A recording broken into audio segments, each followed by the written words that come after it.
राम राम जी। मैं आपका अपना संदीप बनवाड़ा आज आपको बताने जा रहा हूँ अपने गांव के बारे में, यानी कि मेरे गांव करोड़ा के बारे में कुछ खास बातें जो ये साबित करती हैं कि इसका संबंध महाभारत काल से रहा है। मैं कुछ ऐसे तथ्य आपके सामने पेश करूंगा जो गांव करोड़ा का इतिहास आपके सामने ला के रख देंगे। तो चलिए शुरुआत करते हैं काव्य तीर्थ करोड़ा से। देखिए दोस्तों, ये है काव्य तीर्थ का प्रवेश द्वार, जिसको बड़े ही सुंदर और प्रिय ढंग से सजाया गया है। यहाँ भोलेनाथ जी विद्यमान है और उनके ठीक पीछे हैं कोटि ऋषि जी। काव्य तीर्थ इन्हीं की देन है।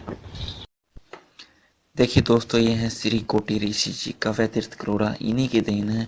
और जहाँ तक आपको ये पानी दिख रहा है, जिस एरिया तक आप देख सकते हैं, जहाँ तक पानी है, ये है सारा काव्य तीर्थ, बहुत ही पावन तीर्थ।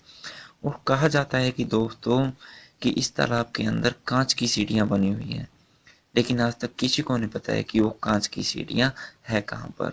लेकिन पौराणिक कथाओं के अनुसार यहाँ पर खुद भगवान श्री कृष्ण और अर्जुन ने कांच की सीढ़ियां बनवाई थी। और इसी के किनारे है वह शिव मंदिर जहाँ पर उन्होंने पूजा अर्चना की थी और शिवलिंग को स्थापित। देखिए, ये है काव्य तीर्थ से रिलेटेड शिलालेख। आइए जानते हैं काव्य तीर्थ के बारे में। सनातन धर्म के पुराणों, वेदों एवं उपनिषदों में उल्लेख मिलता है कि कुरुक्षेत्र की पावन धरा पर 68 तीर्थ हैं। मोक्षदा एवं पापनाशक काव्य तीर्थ भी इन्हीं में से एक है। तत्वेता कोटि ऋषि की तपस्या से इसका नाम कोटि हुआ, जो बाद में काव्य तीर्थ के रूप में परिवर्तित हो गया। काव्य तीर्थ के नाम पर ही गांव का नाम करोड़ा पड़ा है। तीर्थ का कुल रकबा 96 कनाल 13 मरले है, यानी कि 12 एकड़ और 13 मरले, जो कि खसरा नंबर 288/28 के अंतर्गत तहसील पुंडरी में दर्ज है। काव्य तीर्थ का उल्लेख महाभारत और वामन पुराण में कुरुक्षेत्र भूमि के अंतर्गत मिलता है। महाभारत युद्ध से पूर्व भगवान श्री कृष्ण और अर्जुन ने काव्य तीर्थ में स्नान किया था और तीर्थ की थे से मिट्टी लेकर शिवलिंग बनाया व शिव आराधना की। युद्धोपरांत शिवलिंग को चूना से संडित कर छोटे से शिवालय का रूप दे दिया गया। माघ मास की एकादशी के दिन तीर्थ में किया गया स्नान विशेष फलदायी है। यदि इस दिन रविवार हो तो फल गया तीर्थ जी स्नान से तुल्य हो जाता है। अमावस्या के दिन काव्य तीर्थ पर श्राद्ध व पिंडदान का विशेष महत्व रखता है। यह है गांव करोड़ा का शिव मंदिर, और जो ये छोटा सा मंदिर देख रहे हैं, यह है प्राचीन शिव मंदिर, यानी कि बहुत पहले का। महाभारत के युद्ध से पहले भगवान श्री कृष्ण और अर्जुन ने यहाँ पर एक शिवलिंग की स्थापना की थी, जो इसके अंदर विराजमान है। देखिए दोस्तों, ये है प्राचीन शिव मंदिर। कहा जाता है कि महाभारत के युद्ध से पहले भगवान श्री कृष्ण अर्जुन को करोड़ा गांव लेकर आए थे, और काव्य तीर्थ में स्नान करवाने के बाद काव्य तीर्थ की मिट्टी से उन्होंने अपने हाथों से इस शिवलिंग की स्थापना की थी।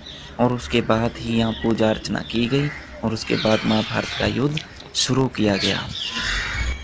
यही पूजा करने के बाद महाभारत का युद्ध शुरू किया। देखिए दोस्तों, ये है प्राचीन शिव मंदिर का अति प्राचीन घाट। इतिहास में इसका बहुत ही महत्व हुआ है। प्रत्येक शिवरात्रि के दिन यहाँ पर स्नान किया जाता था। और ये है अलग से महिलाओं के लिए बनाया गया स्पेशल घाट, स्पेशल स्नानागार बनाया गया था। यहाँ पर महिलाएं भी स्नान किया करती थी जब इसका पानी स्वच्छ हुआ करता था। प्रत्येक शिवरात्रि को यहाँ मेला लगता था और श्रद्धालु यहाँ स्नान करके अपना तन मन स्वच्छ पाते थे।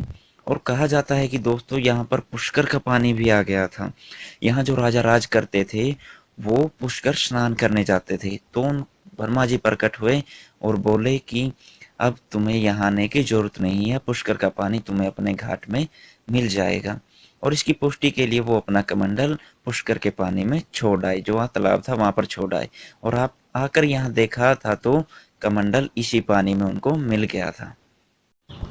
यह है दोस्तों आधुनिक शिव मंदिर। पहले यहाँ पर भी संगमरमर की मूर्तियाँ हुआ करती थी। ब्रह्मा जी, गणेश जी, पार्वती जी, सबकी पुरानी मूर्तियाँ थी, लेकिन बाद में इसका देखिए दोस्तों, ये है ब्रह्मा जी की बहुत पुरानी मूर्ति, जो संगमरमर की बनी हुई है। और साथ में है ये श्री राम, सीता माता और लक्ष्मण जी, और चरणों में हनुमान स्थापित है। ये भी मूर्ति बहुत पुरानी, और साथ में ये नंदी जी हैं।